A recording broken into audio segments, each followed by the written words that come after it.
اگر واقعی ان کا ارادہ نکلنے کا ہوتا تو وہ اس کے لیے کچھ تیاری کرتے، لیکن اللہ کو ان کا اٹھنا پسند ہی نہ تھا۔ ایسا نہ ہو کہ وہ وقت آ جائے کہ اللہ تعالیٰ میرے اور آپ کے لیے دین کے اندر آنا جو ہے اس پر ہی بین لگا دے، صرف اور صرف آپ کی اور میری ہدایت کے بار بار ریجیکشن کی وجہ سے، بار بار ہدایت کا دروازہ کھٹکھٹانے کے باوجود اس کے نہ کھولنے کی وجہ سے۔ اللہ کو تو پسند ہے کہ اللہ تعالیٰ اپنے بندے کو ہدایت سے نوازے، لیکن ہدایت سے نوازنے کا طریقہ کیا ہے؟ کسی کے حصے میں دو حصے آپ اس کے اندر رکھ لیجئے۔ ایک، ہمیں ہدایت ملتی ہے، اللہ کے راستے میں جہاد کی توفیق ملتی ہے اپنے ارادے سے سب سے پہلے، اور اپنا ارادہ اگر پرخلوص ہوگا تو اللہ کی رضا اس میں شامل ہو جاتی ہے، پھر توفیق انسان کو مل جاتی ہے۔ اور آپ کا ارادہ اللہ کی دی ہوئی توفیق کو اٹریکٹ کرتا ہے، آپ کے ارادے کی ضرورت ہے۔ جب آپ نے ارادہ ہی نہیں کیا تو اللہ نے بھی ریجیکٹ کر دیا، اللہ نے بھی ان کا آنا پسند نہیں کیا۔ اللہ نے چاہا نہیں کہ وہ دین کا علم حاصل کریں، اللہ نے چاہا نہیں وہ دین کے اوپر عمل کریں، اللہ نے بھی نہیں چاہا وہ رسول اللہ صلی اللہ علیہ وسلم کے ساتھ آ کر جنگ کا حصہ بنے۔ تو کبھی اگر آپ کو اپرچونٹی دین کی سامنے نظر آ رہی ہو اور آپ سمجھیں کہ میں نے اپنے آپ کو اس سے بچا کر بڑی عقل مندی کی، تو رونے کا مقام ہے کہ اللہ نے مجھے وہ اپرچونٹی اویل کرنے کا موقع نہیں دیا، اللہ نے مجھے سلیکٹ نہیں کیا، اللہ نے مجھے چنا نہیں اس کام کے لیے، اس لیے اس نے انہیں سست کر دیا اور کہہ دیا گیا کہ بیٹھ رہو بیٹھ رہنے والوں کے ساتھ۔ اللہ نے سست کیوں کیا؟ ان کا ارادہ ہی نہیں تھا، تو اللہ نے بھی سستی ڈال دی۔ اگر وہ تمہارے ساتھ نکلتے تو تمہارے اندر خرابی کے سوا کسی اور چیز کا اضافہ نہ کرتے۔ یعنی کیا کرتے؟ تمہارے ساتھ آتے تو کیڑے نکالتے رہتے، یہ کام ایسے نہیں، اس کو ایسے کرنا چاہیے، یہ عمل ایسے نہیں، اس پر ایسے عمل ہونا چاہیے، یہ احکام جو ہے ایسے اپلیکیبل نہیں، اس کو ایسے اپلیکیبل ہونا چاہیے۔ وہ تمہارے درمیان فتنہ پردازی کے لیے دوڑ دھوپ کرتے ہیں، یعنی جہاد سے فرار کے بہانے تلاش کرنا اللہ تعالیٰ نے فتنے کے برابر یہاں قرار دے دیا۔ جو جہاد سے فرار کا راستہ تلاش کرے گا وہ فتنہ پھیلا رہا ہے، اور تمہارے گروہ کا حال یہ ہے کہ ابھی ان میں بہت سے ایسے لوگ موجود ہیں جو ان کی باتیں کان لگا کر سنتے ہیں۔ اللہ ان ظالموں کو خوب جانتا ہے۔ اس سے پہلے بھی ان لوگوں نے فتنہ انگیزی کی کوششیں کی ہیں اور تمہیں ناکام کرنے کے لیے یہ ہر طرح کی تدبیروں کا الٹ پھیر کر چکے ہیں، یہاں تک کہ ان کی مرضی کے خلاف حق آ گیا اور اللہ کا کام ہو کر رہا، اللہ کا کام ہو کر رہا۔ حتی جاء الحق وظہر امر اللہ وہم کارہون، اللہ کا کام تو ہو کر رہتا ہے، آپ اور میں کتنا اپنے آپ کو بچا بچا کر رکھیں گے؟ اللہ تو اپنا کام لے کر رہے گا، اللہ چاہے تو اپنا کام دنیا کے کسی مخلوق سے بھی لے سکتا ہے، لیکن اللہ نے انسانوں کو یہ اپرچونٹی دی ہے کہ وہ اس کو اویل کریں، لیکن ہم اپنی جانوں کو بچا بچا کر رکھتے ہیں، اپنے مال کو اللہ کی راہ میں نہیں دیتے، بچا بچا کر رکھتے ہیں، اپنے وقت کو اللہ کی راہ میں نہیں دیتے، بچا بچا کر رکھتے ہیں۔ ہمیں لگتا ہے دنیا پہ خرچ کریں گے تو فائدہ ہوگا، دین پہ خرچ کیا تو کیا فائدہ؟ نہ آج نظر آ رہا ہے مجھے اور آپ کو، کل کس نے دیکھی ہے پتہ نہیں، عالم الغیب میں کیا ہوگا۔ اور یا پھر شیطان مجھے اور آپ کو اللہ کی شان رحیمی کا اتنا زیادہ دھوکہ دیتا ہے کہ کہتے ہیں کوئی بات نہیں، زندگی گزارتے رہو، آخر تم نماز پڑھتی ہو نا، بس کافی ہے، آخر تم روزے رکھ لیتی ہو نا، بس کافی ہے۔ اور ہم اس چکر میں پھر بچا بچا کر اپنا وقت رکھتے ہیں، اپنی صحت رکھتے ہیں، اپنی نیند بچا بچا کر رکھتے ہیں، اپنا مال بچا بچا کر رکھتے ہیں۔ شاعر نے کہا ہے تو بچا بچا کر نہ رکھ اسے، تیرا آئینہ ہے وہ آئینہ، شکستہ ہے تو عزیز تر ہے نگاہ آئینہ ساز میں۔ اگر اللہ تعالیٰ نے اس دل کو ایک مرتبہ چن لیا اپنے کام کے لیے تو پھر دیکھیں اللہ اس کو کیسے عروج پر لے کر جاتا ہے۔ لیکن منافقوں کا معاملہ ہمیشہ سے یہ رہا کہ منافق آزمائشوں سے پیچھے ہوتے گئے، اور آزمائش ان کو دیکھ کر رسول اللہ صلی اللہ علیہ وسلم کے سامنے بہانے بنانے شروع کر دیے۔ اور جتنا منافق اسلام کو نقصان پہنچاتا ہے اتنا کافر اسلام کو نقصان نہیں پہنچاتا، غیر مسلم اتنا نقصان نہیں پہنچاتا۔ ان میں سے کوئی ہے جو کہتا ہے مجھے رخصت دے دیجئے اور مجھ کو فتنے میں نہ ڈالیے۔ جب دین کے کام سے فرار حاصل کیا جاتا ہے تو پھر کیا ہوتا ہے؟ انسان اصل میں اپنے آپ کو فتنے میں ڈال رہا ہوتا ہے، اور وہ سمجھتا ہے کہ میں نے اگر دین کا کام کیا تو میں مشکل میں آ جاؤں گا۔ سن رکھو، فتنے ہی میں تو یہ لوگ پڑے ہوئے ہیں اور جہنم نے ان لوگوں کو گھیر رکھا ہے۔ یہ کن کی بات ہو رہی ہے؟ وَإِنَّ جَهَنَّمَ لَمُحِيطَةٌ بِالْكَافِرِينَ۔ منافق کلمہ گو مسلمان ہوتا ہے۔ کلمہ گو مسلمانوں کے لیے اللہ نے کہا کہ اللہ کی جہنم نے ان کافروں کو گھیر رکھا ہے۔ اور ہم کن خوش فہمیوں کا شکار ہیں، کن مس انڈرسٹینڈنگز کا شکار ہیں، کس کے بلبوتے پہ اللہ کو ناراض کر رہے ہیں، کس کے بلبوتے پر اللہ کی نافرمانی کو اپنے نامہ اعمال میں لکھوا رہے ہیں، یہ ہم سب دیکھ لیں۔ تمہارا بھلا ہوتا ہے، انہیں رنج ہوتا ہے، تم پر مصیبت آتی ہے، یہ منہ پھیر کر خوش خوش پلٹتے ہیں فیئر ویدر فرینڈز، اور کہتے جاتے ہیں کہ اچھا ہوا ہم نے پہلے ہی اپنا معاملہ ٹھیک کر لیا تھا۔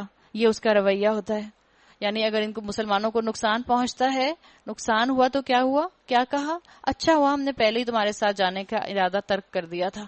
یعنی کامیابی کے پیچھے جانے والے، کامیابی ملے گی تو عمل کریں گے، کامیابی نہیں ملے گی تو عمل نہیں کریں گے، شریعت کا وہ عمل میں لے کر آئیں گے جو سب کرتے ہیں، جو کامیابی اور سکسیس کی علامت ہے۔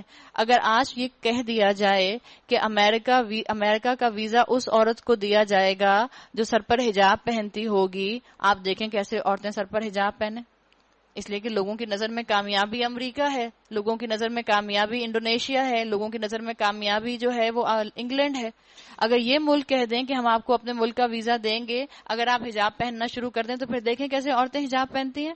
اور مردوں کو اگر کہہ دیا جائے کہ جو داڑھی رکھیں گے سنت کے مطابق ان کو فلاں یونیورسٹی کے اندر ایڈمیشن دیا جائے گا، پھر آپ دیکھیں ینگ لڑکے کیسے داڑیاں رکھتے ہیں۔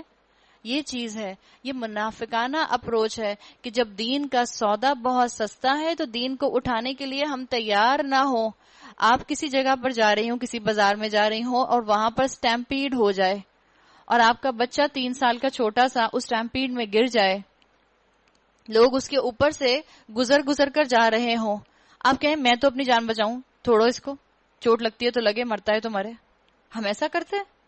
ہم لوگوں کو ہٹائیں گے، ہم خود گر جائیں گے، ہم اس بچے کے اوپر خود لیٹ جائیں گے، لیکن اس بچے کو آنچ نہ آئے، اس بچے کو تکلیف نہ ہو۔ آج دین لوگوں کے پیروں کے نیچے بالکل اسی طرح ہے۔ آپ اور میں کتنا درد رکھتے ہیں اس دین کے لیے، کتنا آپ کو اور مجھے برا لگتا ہے۔ آج اس دین کی کوئی پرواہ نہیں کر رہا۔ آج اس دین کے شیئرز بہت سستے ہیں، کون خرید رہا ہے؟ جس نے آج یہ انویسٹمنٹ کر لی کل اس کا فائدہ ہے۔ ان سے کہو ہمیں ہرگز کوئی برائی یا بھلائی نہیں پہنچتی مگر وہ جو اللہ نے ہمارے لیے لکھ دی ہے۔ اللہ ہی ہمارا مولا ہے اور اہل ایمان کو اسی پر بھروسہ کرنا چاہیے۔ ان سے کہو تم ہمارے معاملے میں جس چیز کے منتظر ہو وہ اس کے سوا اور کیا ہے کہ 2 بھلائیوں میں سے ایک بھلائی ہے۔ مومن دونوں طرح کامیاب رہتا ہے، 2 بھلائی، دنیاوی بھلائی، آخرت کی بھلائی۔ مومن کی تو دونوں ہاتھوں میں لڈو ہوتے ہیں، اللہ کی بات میں مان کر دنیا میں بھی اپنے لیے برکت کماتا ہے اور اللہ کی بات مان کر آخرت میں جنت کے بلند درجے پائے گا۔ اور ہم تمہارے معاملے میں جس چیز کے منتظر ہیں وہ یہ ہے کہ اللہ خود تم کو سزا دیتا ہے یا ہمارے ہاتھوں دلواتا ہے۔ اچھا تو اب تم بھی انتظار کرو، ہم بھی تمہارے ساتھ انتظار کرتے ہیں۔ ان سے کہو تم اپنے مال خواہ راضی خوشی خرچ کرو یا بکراہت، بہرحال وہ قبول نہ کیے جائیں گے۔ منافق مال کب خرچ کرتا ہے؟ نارمل حالات میں منافق مال خرچ نہیں کرتا، جب جان پر پڑ جاتی ہے، جب جان مشکل میں آ جاتی ہے تب مال خرچ کرتا ہے، پھر ڈونیشنز دیتا ہے۔ بیماری آ گئی تو ڈونیشنز، اگر کسی بچے کا ایکسیڈنٹ ہو گیا تو ڈونیشن، اگر کاروبار شوہر کا نیچے آ گیا تو ڈونیشن دیں گے، کیوں؟ تاکہ وہ بلا ٹل جائے۔ اور نارمل حالات میں جب خوشی ہوتی ہے تو اللہ کو بھول جاتے ہیں اور اسی مال کو جو اللہ نے نوازا ہے اس کو اسی کی نافرمانی میں استعمال کرتا ہے۔ کیونکہ تم فاسق لوگ ہو، ان کے دیے ہوئے مال قبول نہ ہونے کی کوئی وجہ اس کے سوا نہیں ہے کہ انہوں نے اللہ اور اس کے رسول سے کفر کیا ہے۔ نماز کے لیے آتے ہیں تو مساتے ہوئے آتے ہیں اور راہ خدا میں خرچ کرتے ہیں تو بادل نخواستہ خرچ کرتے ہیں۔ اللہ کی راہ میں جب دیا تو سارے اپنے بیگز میں سے چلر نکال لیا اور جا کر کسی مدرسے کے ڈونیشن باکس میں ڈال دیا اور سب نئے نئے نوٹ اپنے بڑے بڑے اورنج کلر کے اپنے پرس میں واپس ڈال لیا۔ یہ ہمارا حال ہے اگر، تو اس کا مطلب ہے کہ منافقت ہمارے دلوں کے اندر کیڑے کی طرح پہنچ چکی ہے، ہمیں اپنا علاج کرنے کی ضرورت ہے۔ اللہ کے دین کو اس وقت ہمارے مال کی اور ہمارے وقت کی ضرورت ہے، ہم نہیں نکالیں گے، ہم اس پر نہیں خرچ کریں گے۔ اولاد بیمار ہو جائے تو کیا ماں باپ اپنے بینک بیلنس سنبھال کر رکھتے ہیں؟ یا اولاد بیمار ہو جائے تو ماں باپ تو اپنا سٹاک بھی بیچ دیتے ہیں اس کے علاج کے لیے، زمینیں بھی بیچ دیتے ہیں، زیور بھی بیچ دیتے ہیں۔ آپ اور میں اس دین سے کتنی محبت کرتے ہیں، ایسی بھی محبت نہیں کرتے کہ جیسی اپنے بچے سے کرتے ہیں، جبکہ اللہ نے تو مجھ سے اور آپ سے کہا تھا کہ ان سب سے بڑھ کر دین سے محبت کرنا۔ نہ والدین سے ایسی محبت ہو، نہ اولاد سے ایسی محبت ہو، نہ رشتہ داروں سے ایسی محبت ہو، نہ اسپاؤس سے ہو ہو ان سب سے محبت، لیکن ان سب سے بڑھ کر ٹاپ پرائرٹی کے اوپر اللہ کے دین سے محبت ہو. ہم نے تو اپنا معاملہ الٹ کر لیا. فلا تعجبک اموالہم ولا اولادہم، ان کے مال اور دولت اور ان کی کثرت اولاد کو دیکھ کر دھوکہ نہ کھاؤ. منافق کی کمزوری ہوتی ہے کہ منافق جو ہے وہ مال اور رشتہ داروں کو ہی اپنا سب کچھ سمجھتا ہے، اور یہ شیطانی دھوکہ ہے کہ کبھی کبھی شیطان جو ہے وہ اللہ کے نافرمانوں کو بھی اس طرح سے مال دیتا ہے، اس طرح سے اولاد ان کے سامنے خوشنما بنا کر دکھاتا ہے کہ مسلمان اٹریکٹ ہو جاتے ہیں. اللہ نے کہا ان کی کثرت اولاد اور ان کا مال و دولت تم کو دھوکہ نہ دے. اللہ تو یہ چاہتا ہے کہ انہی چیزوں کے ذریعے سے ان کو دنیا کی زندگی میں مبتلا عذاب کرے، اور یہ بھی جان دیں تو انکار حق ہی کی حالت میں دیں. آپ دیکھیں آپ صلی اللہ علیہ وسلم کے جو اینسسٹر تھے ابراہیم علیہ السلام، انہوں نے دعا یہی کی تھی نا کہ اللہ میری اولاد کے بارے میں کیا خیال ہے. جب اللہ نے کہا تھا کہ میں تمہیں امام بنا رہا ہوں تو اللہ نے کہا تھا کہ میرا وعدہ ظالموں تک نہیں پہنچے گا، لیکن اللہ نے ساتھ ساتھ یہ بتا دیا تھا کہ میں فائدہ تو اس کو بھی دوں گا جو مجھ پر ایمان نہیں لے کر آئے گا، یعنی جو میری بات نہیں مانے گا، جو میری نعمتوں کو میرے ہی خلاف استعمال کرے گا، فائدہ دنیا کا تو میں اس کو بھی دوں گا، لیکن یاد رکھنا وہ دنیا کا فائدہ وقتی فائدہ ہوگا، امتحان کا فائدہ ہوگا، وہ ڈھیل دینے کا فائدہ ہوگا. اصل میں تو اس کو اپنے انکار حق کی پاداش میں سزا کا مزہ چکھنا پڑے گا. وہ اللہ کی قسم کھا کھا کر کہتے ہیں کہ ہم تمہیں میں سے ہیں، حالانکہ وہ ہرگز تم میں سے نہیں ہیں. کس چیز میں نہیں ہے؟ عبداللہ بن ابی پہلی رو میں کھڑا ہوتا تھا مسجد نبوی کے اندر، جس نماز کی امامت رسول اللہ صلی اللہ علیہ وسلم کرا رہے ہوتے تھے، لیکن اللہ نے کہا کہ حالانکہ وہ ہرگز تم میں سے نہیں ہے. کس وجہ سے تم میں سے نہیں ہے؟ وہ تو تمہارے درمیان کھڑا ہوا ہے، تمہاری اس کی ویو لینتھ نہیں ملتی، تمہاری اس کی کیمسٹری نہیں ملتی. جو تمہاری محبتیں ہیں وہ اس کی محبتیں نہیں ہیں، جو تمہارا مائنڈ سیٹ ہے وہ اس کا مائنڈ سیٹ نہیں ہے. تم اللہ رسول سے محبت کرتے ہو، وہ مال و دولت سے محبت کرتا ہے. تم سنت رسول سے محبت کرتے ہو، شریعت سے محبت کرتے ہو، اور وہ گھروں سے محبت کرتا ہے، وہ اپنی خواہشات سے محبت کرتا ہے. اس کے لیے اصل چیز سیلف سینٹرڈ ہونا ہے صرف. اصل میں تو یہ ایسے لوگ ہیں جو تم سے خوفزدہ ہیں. اگر وہ کوئی جائے پناہ پا لیں یا کوئی کھو یا وہ کہیں گھس کر بیٹھنے کی جگہ پا لیں تو بھاگ کر اس میں جا چھپیں. اے نبی صلی اللہ علیہ وسلم، ان میں سے بعض لوگ صدقات کی تقسیم میں تم پر اعتراضات کرتے ہیں. اگر اس مال میں سے انہیں کچھ دے دیا جائے تو خوش ہو جائیں، اور نہ دیا جائے تو بگڑنے لگتے ہیں. حق لینے میں سب سے آگے اور حق دینے میں پیچھے پیچھے، منافقانہ رویہ سب سے بڑا. کیا اچھا ہوتا کہ اللہ اور رسول نے جو کچھ بھی انہیں دیا تھا اس پر وہ راضی رہتے اور کہتے حسبنا اللہ، اللہ ہمارے لیے کافی ہے، وہ اپنے فضل سے ہمیں اور بہت کچھ دے گا، اور اس کا رسول بھی ہم پر عنایت فرمائے گا، ہم اللہ کی طرف نظر جمائے ہوئے ہیں. تو یہاں بتا دیا گیا کہ جو اللہ کی راہ میں خرچ کرے گا اصل میں اپنا فائدہ کرے گا. اور یہ جو بار بار یہاں پر خرچ کرنے کی بات آ رہی تھی، آگے آیت آ رہی ہے جس کا تعلق زکوٰۃ سے ہے. زکوٰۃ کا علم حاصل کرنا ہر اس انسان پر فرض ہے جو صاحب نصاب ہو. آپ کو معلوم ہونا چاہیے کہ آپ نے کتنی زکوٰۃ ادا کرنی ہے، زکوٰۃ جس کو فرض صدقہ بھی کہا جاتا ہے. انما الصدقات للفقراء. اب زکوٰۃ کی یہاں پر کیٹیگریز بتا دی گئیں. یہ صدقات تو دراصل فقیروں اور مسکینوں کے لیے ہیں، اور ان لوگوں کے لیے جو صدقات کے کام پر معمور ہوں، اور ان لوگوں کے لیے جن کی تالیف قلب مطلوب ہو، نیزے گردنوں کے چھڑانے اور قرض داروں کی مدد کرنے میں اور راہ خدا میں اور مسافر نوازی میں استعمال کرنے کے لیے ہیں. ایک فریضہ ہے اللہ کی طرف سے. اللہ سب کچھ جاننے والا، دانا اور بینا ہے. مسافر ان میں کون سا ہوگا؟ ایک تو آپ کے اور میرے معاشرے کے نارمل یہاں پر مسکین آ جاتے ہیں، لیکن زکوٰۃ دیتے ہوئے آپ کو ضرور احتیاط رکھنی چاہیے کہ ہر ایک کے ہاتھ میں اپنی زکوٰۃ کا مال نہ رکھ دیں. ضرور پتہ کریں کہ جس کے ہاتھ پر آپ زکوٰۃ کا مال رکھ رہی ہیں اس کا بیک گراؤنڈ کیا ہے. لوگ آج کل بہت دھوکہ دیتے ہیں. وہ ٹھیک ہے کہ ایک اللہ اسکالرز نے کہا کہ ٹھیک ہے آپ نے تو اپنی نیت سے دیا، اللہ اس کو قبول کرے گا، لیکن اگر اللہ تعالیٰ نے آپ کو عقل اور شعور دیا ہے، جب آپ میں دنیا کے معاملات میں اتنے زیادہ پرٹیکولر ہوتے ہیں، آپ نے اپنے بچے کو جس یونیورسٹی میں بھیجنا ہوتا ہے آپ پہلے خود جا کر سارا اس کا پروسپیکٹس پڑھتے ہیں، آپ خود جا کر سروے کرتے ہیں، آپ خود جا کر تسلی کرتے ہیں، پھر جا کر اپنے بچوں کو وہاں پر بھیجتے ہیں، ان کے ایڈمیشنز کرواتے ہیں. اسی طرح سے آپ اور میں جب زکوٰۃ دینے کی طرف آئیں تو اچھی طرح سے محتاط انداز میں پہلے پتہ کر لیں کہ ہم کس کو زکوٰۃ دے رہے ہیں. زکوٰۃ کا نصاب موجود ہے. زیادہ تر آپ کو معلوم ہے کہ 2 طرح کا نصاب بتایا جاتا ہے. 52.5 تولے چاندی، اگر اتنا چاندی یا اس کی مالیت کا کسی کے پاس کیش موجود ہے تو اس کا مطلب ہے کہ اب وہ زکوٰۃ دے گا لے گا نہیں. یا اگر وہ اپنا نصاب بناتا ہے سونے کو، 7.5 تولے سونا یا اس کی مالیت کا اسی ایکولنسی کا کیش اگر اس کے پاس ہے. تو اسکالرز کا کہنا یہ ہے کہ اس میں سے چوائس ہوتی ہے آپ کے پاس کہ آپ ان دونوں میں سے کس نصاب کو لیتے ہیں. مجھے اس خبر کی شیورٹی نہیں ہے، مگر میں نے سنا ہے کہ شاید سعودیہ کے اندر انہوں نے سونے کو نصاب فائنل کر دیا ہے، اس لیے کہ 52.5 تولے چاندی ہے. ابھی کچھ دن پہلے ہی میں پتہ کروا رہی تھی تو شاید اس کی قیمت ہارڈلی 46,000 50,000 بنتی ہے. 46,000 50,000 کس کے پاس نہیں ہوتے آج کل. کیش کی بات ہو رہی ہے. اگر کسی کے پاس کیش میں نہیں ہے، مثال کے طور پر آپ کی میٹ کے گھر میں فریج بھی ہے، ٹی وی بھی ہے اور آپ کہیں واشنگ مشین بھی ہے، تو کیا میں اس کو زکوٰۃ دے سکتی ہوں؟ آپ کنفرم کر لیں کہ اس کے پاس کیش تو نہیں ہے 50,000 کا، اگر آپ چاندی کو نصاب بنا رہے ہیں. اور اگر آپ سونے کو نصاب بناتے ہیں پھر آپ کو بہت لوگ مل جائیں گے زکوٰۃ دینے کے لیے. تو آپ یہ دیکھ لیں، تسلی کر لیں کہ آپ کس اینگل پہ، کس تھریش ہولڈ پر زکوٰۃ دینا چاہ رہے ہیں، تاکہ آپ اسی کو زکوٰۃ دیں جو مستحق ہے اور اس مستحق تک زکوٰۃ پہنچ جائے. ان میں سے کچھ لوگ ہیں جو اپنی باتوں سے نبی صلی اللہ علیہ وسلم کو دکھ دیتے ہیں اور کہتے ہیں کہ یہ شخص کانوں کا کچا ہے. کہو وہ تمہاری بھلائی کے لیے ہی ایسا ہے.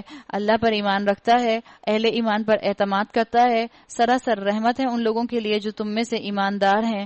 جو لوگ اللہ کے رسول کو دکھ دیتے ہیں ان کے لیے دردناک سزا تیار ہے. منافقین کا انداز یہ ہوتا تھا کہ نعوذ باللہ رسول اللہ صلی اللہ علیہ وسلم تعصب کا کام کرتے ہیں. جو لوگ ان کو پسند ہے ان کی بات سن لیتے ہیں اور جو لوگ ان کو پسند نہیں آتے ان کے ساتھ ایسا رویہ رکھتے ہیں. یہ لوگ تمہارے سامنے قسمیں کھاتے ہیں تاکہ تمہیں راضی کریں، حالانکہ اگر یہ مومن ہیں تو اللہ اور رسول اس کے زیادہ حقدار ہیں تاکہ یہ ان کو راضی کرنے کی فکر کریں. کیا انہیں معلوم نہیں ہے کہ جو اللہ اور اس کے رسول کا مقابلہ کرتا ہے اس کے لیے دوزخ کی آگ ہے جس سے وہ ہمیشہ رہے گا، یہ بہت بڑی رسوائی ہے. یہ منافق ڈر رہے ہیں کہ کہیں مسلمانوں پر کوئی ایسی صورت نازل نہ ہو جائے جو ان کے دلوں کے بھید کھول کر رکھ دے. اے نبی صلی اللہ علیہ وسلم ان سے کہو مذاق اڑاؤ، اللہ اس چیز کو کھول دینے والا ہے جس کے کھل جانے سے تم ڈرتے ہو. منافق کو اسلام فنی لگتا ہے. اگر آج آپ کو اور مجھے اپنے ارد گرد ایسے لوگ نظر آتے ہیں جن کو اسلام فنی لگتا ہے تو آپ اور میں ان کی کمپنی میں بیٹھنا کم سے کم کر دیں. اور یہ بات آپ نے نوٹ کی ہوگی، غریب اسلام کا مذاق نہیں اڑاتا. ایلیٹ، بہت پڑھا لکھا، بہت بڑی ڈگری والا، بہت بڑا پروفیشنل، بہت بڑا بیوروکریٹ، وہ اسلام کا مذاق اڑاتا ہے. تو ایسے لوگوں کی کمپنی میں نہ بیٹھیں.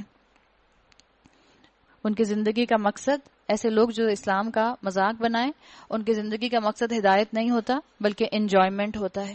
چاہے کسی بھی قیمت پر انجوائمنٹ ملے، ایون اگر جہنم کی قیمت پر بھی انجوائمنٹ ملتی ہے تو وہ اس انجوائمنٹ کو لینے کو تیار ہو جاتا ہے. یاد رکھیں یہ منافق ہوتا ہے. بس مل جائے، میری خواہش پوری ہو جائے، دیکھا جائے گا جب آخرت آئے گی، دیکھا جائے گا جب فیصلے ہوں گے. اگر ان سے پوچھو کہ تم کیا باتیں کر رہے تھے تو جھٹ کہہ دیں گے کہ ہم تو ہنسی مذاق اور دل لگی کر رہے تھے. تو ہمیں بھی اپنا سوشل سرکل جو ہے وہ بہت احتیاط سے بنانے کی ضرورت ہے. اپنے دوستوں کو جان لیں کہ کہیں آپ کے دوست جو ہیں وہ منافق نہیں ہیں. ایسے فرینڈز بالکل نہ بنائیں. کسی کا ایک جملہ بھی کہیں آپ کو آپ کے دین سے دور نہ کر دے. تو یا تو دین میں آ کر اپنے فرینڈز کو دین کا مزہ چکھائیے، اور اگر آپ کو لگتا ہے کہ آپ ان کو بدل نہیں پا رہی تو اپنی کمپنی بدل لیجئے. ان سے کہو قل اب اللہ و آیاتہ و رسولہ کنتم تستہزئون، کیا تمہاری ہنسی دل لگی اللہ اور اس کی آیات اور اس کے رسول ہی کے ساتھ تھی؟ اب عذرات نہ تراشو، تم نے ایمان لانے کے بعد کفر کیا ہے. اگر ہم نے تم میں سے ایک گروہ کو معاف کر بھی دیا تو دوسرے گروہ کو تو ہم ضرور سزا دیں گے کیونکہ وہ مجرم ہے. منافق مرد اور منافق عورتیں سب ایک دوسرے کے ہم رنگ ہیں. برائی کا حکم دیتے ہیں، بھلائی سے منع کرتے ہیں، اپنے ہاتھ خیر سے روکتے ہیں، خیر پر تالے لگانے والے. اور کیا کرتے ہیں یہ؟ نسوا اللہ، یہ اللہ کو بھول گئے. تو کیا ہوگا؟ کیا ریاکشن میں کچھ اور نہ ہوگا؟ فَنَسِيَهُمْ، تو اللہ نے بھی انہیں بھلا دیا. جس کو اللہ بھلا دے گا کیا اس پر بیماریاں حملے نہیں کریں گی؟ کیا اس پر جرمز اٹیک نہیں کریں گے؟ کیا اس کے اوپر طرح طرح کا وائرس نہیں آئے گا؟ کیا اس کے سامنے طرح طرح کی پریشانیاں نہیں آئیں گی؟ جس کو اللہ بھلا دے، سمجھ لیں اللہ کی دیے ہوئے فرشتوں کی پروٹیکشن اس کے اوپر سے ہٹ گئی. کتنی مرتبہ آپ اور میں ٹھوکر لگنے کے باوجود سنبھل جاتے ہیں. شاید ہماری کوئی صبح پڑی ہوئی دعا، شاید ہماری کوئی صبح کی نیکی، شاید ہمارا دیا ہوا صدقہ اس چیز کے راستے میں رکاوٹ بن جاتا ہے جو نقصان ہمیں پہنچنے والا ہوتا ہے. سوچیں جس کو اللہ بھلا دے گا، اللہ اپنے فرشتوں کی ڈھال اس پر سے ہٹا لے گا، کیا اس انسان کی زندگی کے اندر پھر کوالٹی آف لائف رہ جائے گی؟ یقیناً یہ منافق ہی فاسق ہیں. ان منافق مردوں اور عورتوں اور کافروں کے لیے اللہ نے آتش دوزخ کا وعدہ کیا ہے جس میں وہ ہمیشہ رہیں گے. وہی ان کے لیے موضوع ہے، ان پر اللہ کی پھٹکار ہے اور وہ ان کے لیے قائم رہنے والا عذاب ہے. اسلام کے لیے پرسنل سیکریفائس منافق نہیں کرنا چاہتا، حالانکہ یہ سب کلمہ گو مسلمان ہیں، لیکن ہجرت اور جہاد کے جذبے سے بالکل خالی ہیں. تو اللہ نے بھی ان کے لیے عذاب تیار رکھا ہے. تم لوگوں کے رنگ ڈھنگ وہی ہیں جو تمہارے پیش روؤں کے تھے. وہ تم سے زیادہ زور آور اور تم سے بڑھ کر مال اور اولاد والے تھے. پھر انہوں نے دنیا میں اپنے حصے کے مزے لوٹ لیے اور تم نے بھی اپنے حصے کے مزے لوٹ لیے، اسی طرح لوٹے جیسے انہوں نے لوٹے تھے، اور ویسی ہی بحثوں میں تم بھی پڑے جیسی بحثوں میں وہ پڑے تھے. سو ان کا انجام یہ ہوا کہ دنیا اور آخرت میں ان کا سب کیا دھرا ضائع ہو گیا. وہی خسارے میں ہے. کیا ان لوگوں کو اپنے پیش روؤں کی تاریخ نہیں پہنچی؟ نوح کی قوم، عاد، ثمود، ابراہیم کی قوم، مدین کے لوگ اور وہ بستیاں جنہیں الٹ دیا گیا. ان کے رسول ان کے پاس کھلی کھلی نشانیاں لے کر آئے تھے. پھر یہ اللہ کا کام نہ تھا کہ ان پر ظلم کرتا، مگر وہ آپ ہی اپنے اوپر ظلم کرنے والے تھے. اللہ تعالیٰ نے یہاں پر صرف منافق مردوں کی بات نہیں کی، اللہ نے منافق مردوں منافق عورتوں کی بات کر کے اس کانٹیکس کے ساتھ اس بات کو برابر کر دیا. تو عورتیں بھی کبھی بھی عمل کے میدان میں اپنے آپ کو انڈر ایسٹیمیٹ نہ کریں. آپ کو معلوم ہوگا، آپ نے سنا ہوگا، عورت اگر اپنی ضد پر آ جائے تو اپنی بات منوا کر رہتی ہے. اگر آپ اس بات پر جم جائیں کہ آپ نے ہدایت پر رہنا ہے اور اپنے گھر والوں کو ہدایت پر لانا ہے تو آپ یہ بات منوا سکتے ہیں. اس لیے کہ عورت کس طرح سے اپنی بات منواتی ہے ہم سب خواتین اپنی اپنی ٹیکٹس جانتی ہیں. ہم عورتوں کی جو چالیں ہوتی ہیں ہم سب جانتے ہیں. مرد اس کی خاک تک بھی نہیں پہنچ سکتے. ابھی آگے سورہ یوسف آ جائے گی تو پتہ چل جائے گا کہ عورتوں کی چالیں کیسی زبردست ہوتی ہیں. مرد تو خوب بے وقوف بنتے ہیں. جتنی یہاں بیویاں بیٹھی ہیں سب اپنے اپنے شوہروں کو خوب بے وقوف بناتی ہیں، سب اپنے دل پر ہاتھ رکھ کر بتا سکتے ہیں. تو اللہ تعالیٰ نے آپ کو بڑی طاقت دی ہے. آخرت کے گھر کو نہ بھولیں. کہیں ایسا نہ ہو کہ شیطان آپ کو صرف اسی اپروچ کے ساتھ رکھے کہ گھر کا سکون تباہ نہ کرو، بس گھر کے اندر انارکی نہ ہو، بس گھر کے اندر جھگڑا نہ ہو، چاہے سب اللہ کے نافرمان رہے. یہ شیطان کا دھوکہ ہے.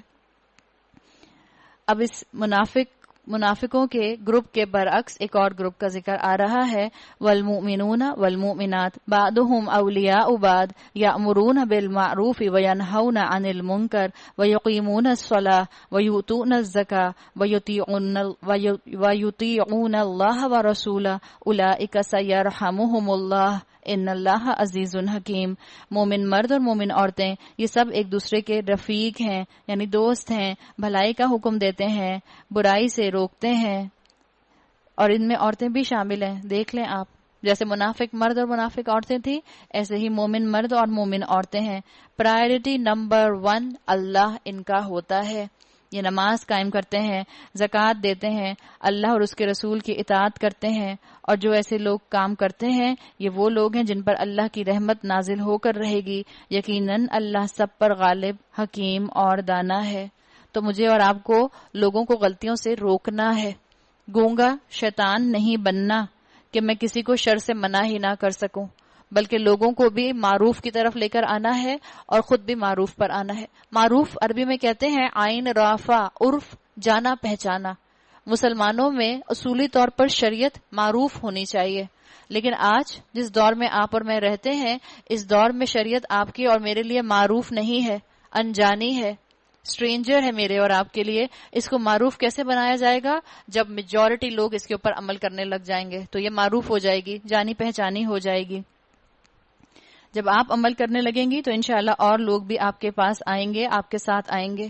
بس آپ نے کام کیا کرنا ہے، اللہ کو پرائرٹی نمبر 1 رکھنا ہے، نیکیاں کرنے میں دوسروں کو بھی انکریج کرنا ہے، گناہوں سے ڈسکریج کرنا ہے، اور آپ نے اور میں نے مل کر انشاءاللہ یہ کام ادا کرنا ہے۔ یہ وہ لوگ ہیں جن پر اللہ کی رحمت نازل ہوگی، یقیناً اللہ سب پر حکیم اور غالب اور دانا ہے۔ ان مومن مردوں اور عورتوں سے اللہ کا وعدہ ہے کہ انہیں اللہ ایسے باغ دے گا جن کے نیچے نہریں بہتی ہوں گی اور وہ ان میں ہمیشہ رہیں گے۔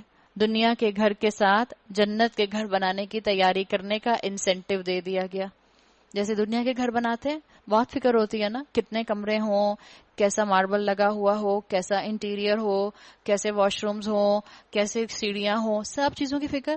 کبھی جنت کے گھر کے بارے میں ویژولائز کریں، میرا گھر کتنی سٹوری کا ہوگا وہاں پر اسکائی اسکریپر چاہیے یا ایک چھوٹی سی جھونپڑی چاہیے؟ کیا چاہیے؟ ہم یہاں بیٹھ کر تو کہتے ہیں چھوٹی سی جھونپڑی بھی مل جائے گی تو بہت ہے، یہاں بیٹھ کر تو یہ کہتے ہیں، جب وہاں جا کر اپنے سے اعلیٰ جنتیوں کو دیکھیں گے اور بالکل ایسے دیکھیں گے جیسے یہاں زمین پر کھڑے ہو کر آسمان کے ستاروں کو دیکھتے ہیں، اس وقت خیال آئے گا کہ شاید کچھ اور اچھا عمل کر لیتے تو اس جنت میں پہنچ جاتے جو سب سے اونچی ہے، ستاروں کی طرح چمکتی ہوئی۔ اے نبی صلی اللہ علیہ وسلم، جاہد الکفار والمنافقین واغلظ علیہم ومأواہم جہنم، اے نبی صلی اللہ علیہ وسلم کفار اور منافقین دونوں کا پوری قوت سے مقابلہ کرو۔ آپ دیکھیں منافقین اور کفار کو ایک لائن میں کھڑا کر دیا گیا، کلمہ گو مسلمان اور کافر ایک لائن میں کھڑے ہیں، اور ان کے ساتھ سختی سے پیش آؤ۔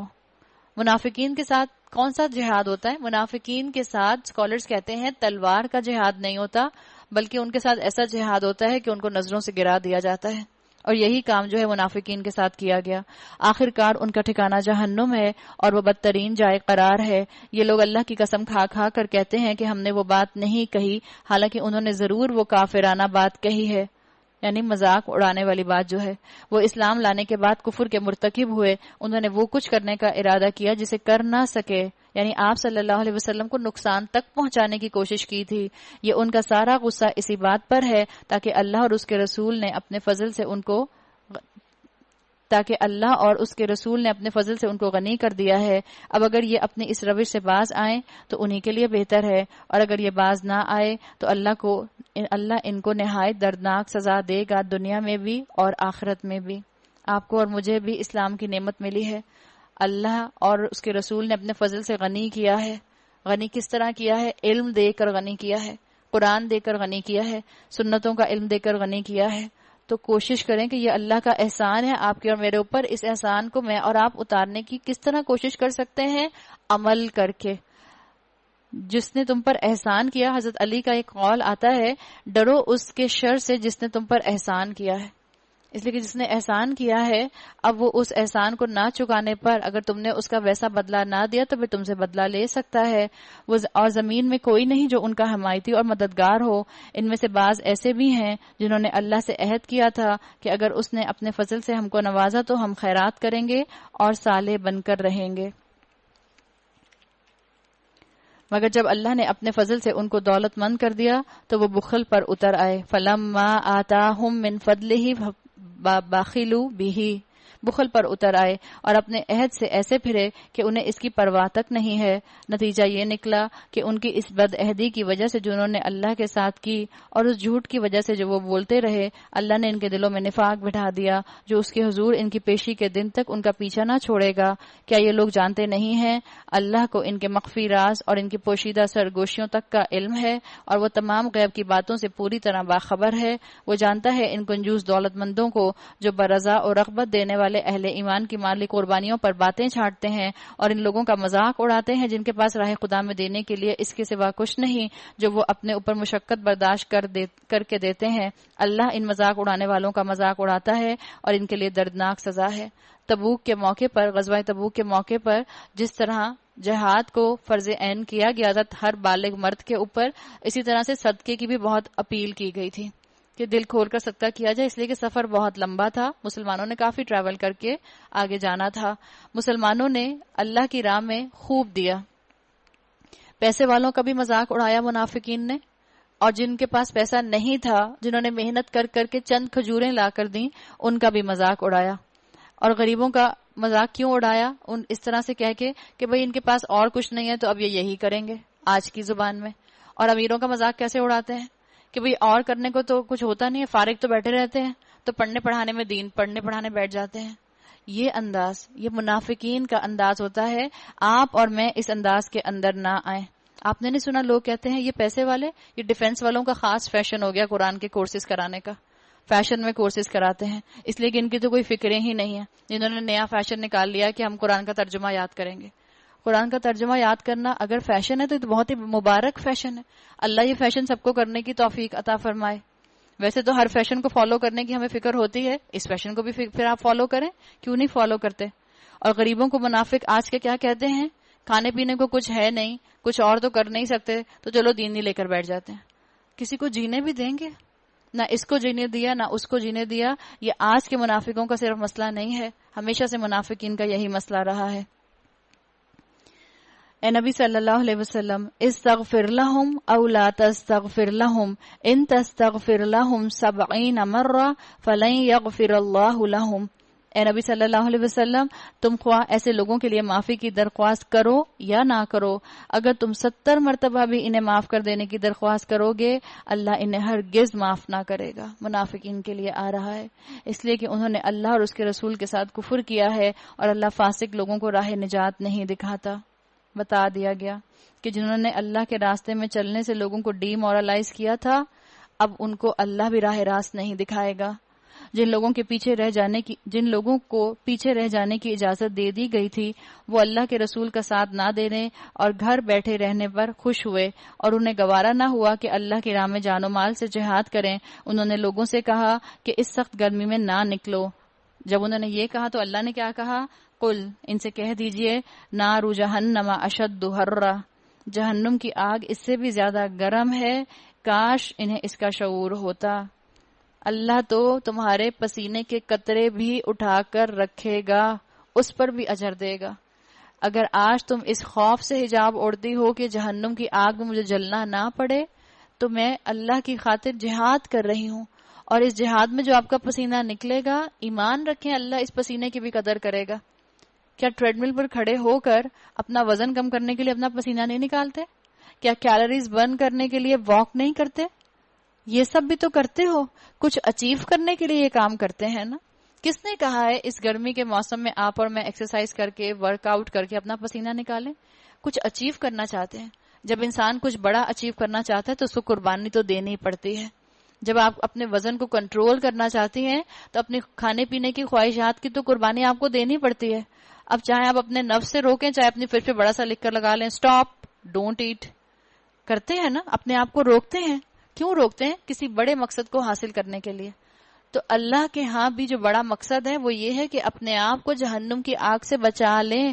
اس کے لیے آج اس دنیا میں آپ کو اور مجھے کوشش کرنی ہوگی تاکہ میں اور آپ اپنے آپ کو جہنم کی آگ سے بچا کر اللہ کی رضا کا اپنے آپ کو طالب بنا لیں. فَلْيَضْحَكُوا قَلِيلًا وَلْيَبْكُوا كَثِيرًا. اب چاہیے کہ یہ لوگ ہنسا کم کریں اور روئیں زیادہ. اور ہم لوگوں کی ہنسی بند نہیں ہوتی ہے، نافرمانیاں بھی کرتے ہیں، رب کو ناراض بھی کرتے ہیں، رسول اللہ صلی اللہ علیہ وسلم کی سنتوں کا آلموسٹ مذاق بناتے ہیں اور ہنستے جاتے ہیں. اللہ نے تو کہا ان کو چاہیے ہنسیں کم اور روئیں زیادہ، اس لیے کہ جو بدی یہ کماتے رہے ہیں اس کی جزا ایسی ہی ہے کہ انہیں اس پر رونا چاہیے. اگر اللہ ان کے درمیان تمہارے واپس لے جائے اور آئندہ ان میں سے کوئی گروہ جہاد کے لیے نکلنے کی تم سے اجازت مانگے تو صاف کہہ دینا اب تم میرے ساتھ ہرگز نہیں چل سکتے اور نہ میری میت میں کسی دشمن سے لڑ سکتے ہو. تم نے پہلے بیٹھ رہنے کو پسند کیا تھا تو اب گھر بیٹھنے والوں ہی کے ساتھ بیٹھے رہو. میک ہے وائل دا سن شائن. فائدہ اٹھائیں موقع کا، اس سے پہلے کہ اللہ جو ہے مجھ سے اور آپ سے موقع کی، اپرچونٹی کی تمام چیزوں کو غائب کر دے. منافقین کے لیے آتا ہے کہ تبوک کے بعد ایک اور غزوہ ہو رہا تھا جس کے ذریعے سے مسلمانوں کو بہت سا مال غنیمت ملنے کے چانسز تھے. تو انہوں نے خواہش کا اظہار کیا تھا جو تبوک میں نہیں گئے تھے، بہانے بنا کر گھر بیٹھ گئے تھے کہ رسول اللہ صلی اللہ علیہ وسلم اب ہم آپ کے ساتھ جانا چاہتے ہیں. ان کے لیے کہہ دیا گیا کہ اب ان کو تمہارے ساتھ نہیں بھیجا جائے گا، ان کو منع کر دو. اللہ بار بار موقع نہیں دیتا. آئندہ ان میں سے جو کوئی مرے اس کی نماز جنازہ بھی تم ہرگز نہ پڑھنا اور نہ کبھی اس کی قبر پر کھڑے ہونا، کیونکہ انہوں نے اللہ اور اس کے رسول کے ساتھ کفر کیا ہے اور وہ مرے ہیں اس حال میں کہ وہ فاسق تھے. تبوک سے واپس آنے کے بعد جب اللہ کے رسول واپس آئے تو رئیس المنافقین عبداللہ بن ابی کا انتقال ہو گیا تھا. عبداللہ بن ابئی کا جو بیٹا تھا وہ سچا مومن تھا. انہوں نے آ کر آپ صلی اللہ علیہ وسلم سے درخواست کی کہ آپ اپنا کرتا عنایت فرما دیجئے تاکہ اس کرتے کے اندر عبداللہ ابن ابئی کو دفنایا جائے. اور آپ صلی اللہ علیہ وسلم نے کیا کیا؟ نہیں دیا، آپ نے دے دیا. آپ صلی اللہ علیہ وسلم نے اپنا کرتا دے دیا. لیکن یہ بات ذہن میں رہے، کیا وہ کرتا آپ کو یا کسی بھی انسان کو وہ جہنم سے یا قبر کے عذاب سے بچا سکتا ہے؟ نہیں بچا سکتا. مسلمان کیا کرتے ہیں؟ احرام ڈبو ڈبو کے آب زمزم میں لاتے ہیں. احرام نہیں، سوری، کفن ڈبو ڈبو کے آب زمزم میں لاتے ہیں. اور کیا سمجھتے ہیں کہ اگر آب زمزم میں ڈبویا ہوا کفن پہنیں گے تو فرشتے جو ہیں وہ 10 پولز اپارٹ کھڑے ہو جائیں گے؟ او ہو، بڑی سینٹیفائڈ ہستی ہیں بھئی، سوری آپ کی قبر میں تو مجھے آنا بھی نہیں تھا، معافی چاہتے ہیں ڈسٹرب کر دیا. کیا یہ معاملہ ہوگا؟ نہیں، وہی معاملہ ہوگا. یہ چیزیں تمہیں بچا نہیں سکتی. بچانے والے اگر کوئی چیز ہے تو وہ تمہارے اعمال ہیں. ان کی مالداری اور ان کی کثرت اولاد تم کو دھوکے میں نہ ڈالے. اللہ نے تو ارادہ کر لیا ہے کہ اس مال و دولت کے ذریعے سے ان کو اسی دنیا میں سزا دے اور ان کی جانیں اس حال میں نکلیں کہ وہ کافر ہوں. جب کبھی کوئی صورت اس مضمون کی نازل ہوئی کہ اللہ کو مانو اور اس کے رسول کے ساتھ مل کر جہاد کرو، تو تم نے دیکھا کہ جو لوگ ان میں سے صاحب حیثیت تھے وہی تم سے درخواست کرنے لگے کہ انہیں جہاد کی شرکت سے معاف رکھا جائے، اور انہوں نے کہا کہ ہمیں چھوڑ دیجئے، ہم بیٹھنے والوں کے ساتھ بیٹھ رہیں گے. اس لیے اسکالرز کہتے ہیں کہ نفاق پیسے والوں کا مرض ہوتا ہے. جس کے پاس جتنی نعمتیں ہوتی ہیں اللہ کو تو اس سے توقعات بھی زیادہ ہوتی ہیں، لیکن ہوتا کیا ہے کہ اکثریت نفاق کا شکار ہو جاتی ہے. اللہ جس سے جتنی نعمتیں جس کو دیتا ہے اس سے اتنی توقعات رکھتا ہے کہ یہ اتنے اچھے طریقے سے میری راہ میں ان نعمتوں کو خرچ کرے گا. لیکن منافق آگے بڑھ کر والنٹیئر نہیں کرتا دین کے راستے میں. ان لوگوں نے گھر بیٹھنے والیوں میں شامل ہونا پسند کیا اور ان کے دلوں میں ٹھپا لگا دیا گیا. آپ آج سوچ لیں کہ اگر آج آپ کو مختلف قرآن کے کورسز کی آوازیں بلند ہوتی نظر آتی ہیں اور آپ اپنی زندگی میں سے اس کے لیے وقت نہیں نکالتے، تو کہیں آپ کو بھی نفاق کا مرض تو نہیں لگ گیا؟ کہیں آپ کے دل کے اندر ہپوکریسی تو نہیں شامل ہو گئی؟ کہیں آپ کی روح جو ہے وہ بیمار تو نہیں ہو گئی؟ کہیں آپ کی روح لولی لنگڑی تو نہیں ہو گئی؟ اس چیز کی فکر کریں، یہ اللہ کہیں دلوں پر مہر نہ لگا دے. اس لیے ان کی سمجھ میں، ان کے دلوں پر اللہ نے ٹھپا لگا دیا، اس لیے ان کی سمجھ میں اب کچھ نہیں آتا. باخلاف اس کے رسول نے اور ان لوگوں نے جو رسول کے ساتھ ایمان لائے تھے اپنی جان و مال سے جہاد کیا. یہ ہے اللہ کی رحمت. جو نیکیاں کر کے اس کی رحمت کے مستحق بنتے ہیں، اللہ بھی ان کے ساتھ جو ہے وہ بہترین طریقے سے معاملہ کرتا ہے. اور اب ساری بھلائیاں انہی کے لیے ہیں، وہی فلاح پانے والے ہیں. اللہ نے ان کے لیے ایسے باغ تیار کر رکھے ہیں جن کے نیچے نہریں بہ رہی ہیں، ان میں وہ ہمیشہ رہیں گے. یہ ہے عظیم الشان کامیابی. تبوک کے غزوے میں نہ جانے والے جو لوگ تھے ان کی مختلف کیٹیگریز تھیں. یقیناً اس میں کچھ منافق تھے، لیکن اس میں کچھ سچے مسلمان بھی تھے، اور کچھ کو واقعی معذوری تھی جس کی وجہ سے وہ جان نہیں سکے. اللہ نے ان سب کی نیت کو جانچ لیا. بدوی عربوں میں سے بھی بہت سے لوگ آئے جنہوں نے عذر کیے تاکہ انہیں بھی پیچھے رہ جانے کی اجازت دی جائے. کچھ کم پیسے والوں کا ذکر ہے. اس طرح بیٹھے رہے وہ لوگ جنہوں نے اللہ اور اس کے رسول سے ایمان کا جھوٹا عہد کیا تھا. ان بدبیوں میں سے جن لوگوں نے کفر کا رویہ اختیار کیا ہے، ان قریب وہ دردناک دسا سے دو چار ہوں گے. ضعیف اور بیمار لوگ اور وہ لوگ جو شرکت جہاد کے لیے زیادہ راہ نہیں پاتے، اگر پیچھے رہ جائیں تو کوئی حرج نہیں، جبکہ وہ خلوص دل کے ساتھ اللہ اور اس کے رسول کے وفادار ہوں. ایسے محسنین پر اعتراض کی کوئی گنجائش نہیں ہے. اللہ درگزر کرنے والا اور رحم فرمانے والا ہے. آپ پڑھ لیں گی، آگے آئے گا کہ بہت سے ایسے مسلمان تھے جن کے پاس نہ تو سواری کے پیسے تھے کہ پیسے دے کر کسی سے سواری خرید لیں، نہ ان کے پاس کوئی سواری تھی کہ وہ اپنی سواری پر سوار ہو کر چلے جائیں. سفر بہت لمبا تھا تو ممکن نہیں تھا کہ بغیر سواری کے جایا جائے. تو ایسے کئی لوگوں کو آپ صلی اللہ علیہ وسلم نے واپس بھیج دیا تھا. ان کی طرف آگے بات آ رہی ہے. اسی طرح ان لوگوں پر بھی کوئی اعتراض کا موقع نہیں جنہوں نے خود آ کر تم سے درخواست کی تھی کہ ہمارے لیے سواریاں وہاں پہنچائی جائیں، اور جب تم نے کہا کہ میں تمہارے لیے سواریوں کا انتظام نہیں کر سکتا تو وہ مجبوراً واپس چلے گئے. تولوا، وہ واپس مڑ گئے. لیکن ان کا حال کیا تھا؟ وَأَعْيُنُهُمْ تَفِيضُ مِنَ الدَّمْعِ حَزَنًا، حال یہ تھا کہ ان کی آنکھوں سے آنسو جاری تھے اور انہیں اس بات کا بڑا رنج تھا. سچے مومن تھے نا. اللہ کی راہ میں جہاد کرنے کا اگر موقع نہیں مل رہا تھا، اپرچونٹی نہیں مل رہی تھی، تو دل سے ان کا دل غمزدہ تھا.